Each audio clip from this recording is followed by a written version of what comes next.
honing in on the issue of drug shortages.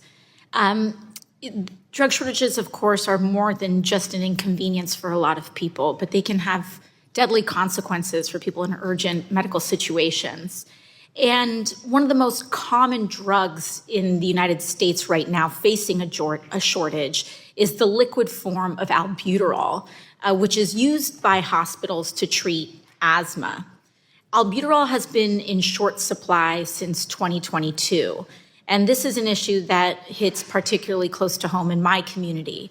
In the South Bronx, in particular, we face one of the highest childhood asthma rates in the United States.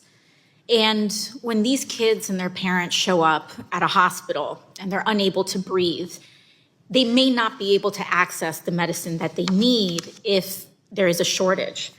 Ms. O'Connell, can you help the general public understand why is it that in such a common condition such as asthma and with such a broadly available drug like albuterol, how can we get to a place and how do we get to a place where there's a shortage of it in the United States?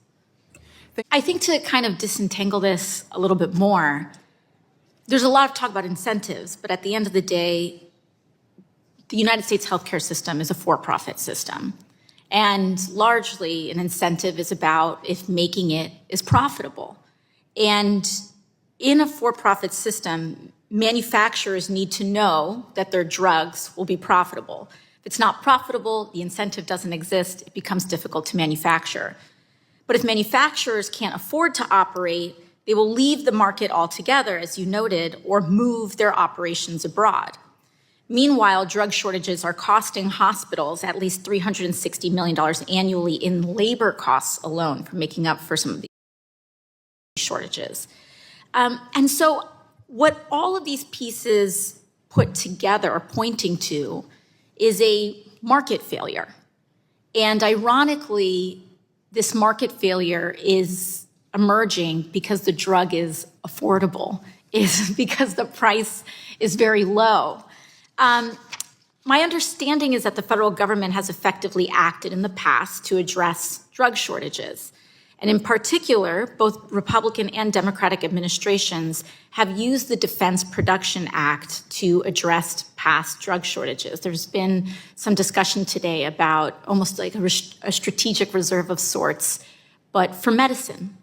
Ms. O'Connell, what is the Defense Production Act, and has the federal government used it in the past? How has the federal government used it in the past to address drug shortages?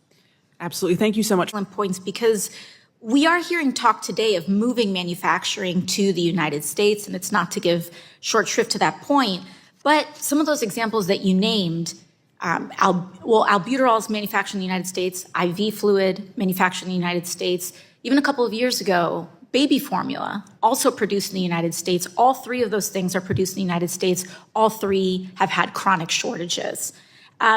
Ms. O'Connell, could the federal government play a role in manufacturing some of these drugs where we are seeing persistent market failures? And I'm interested in some of your thoughts to that point. Well, this is a question that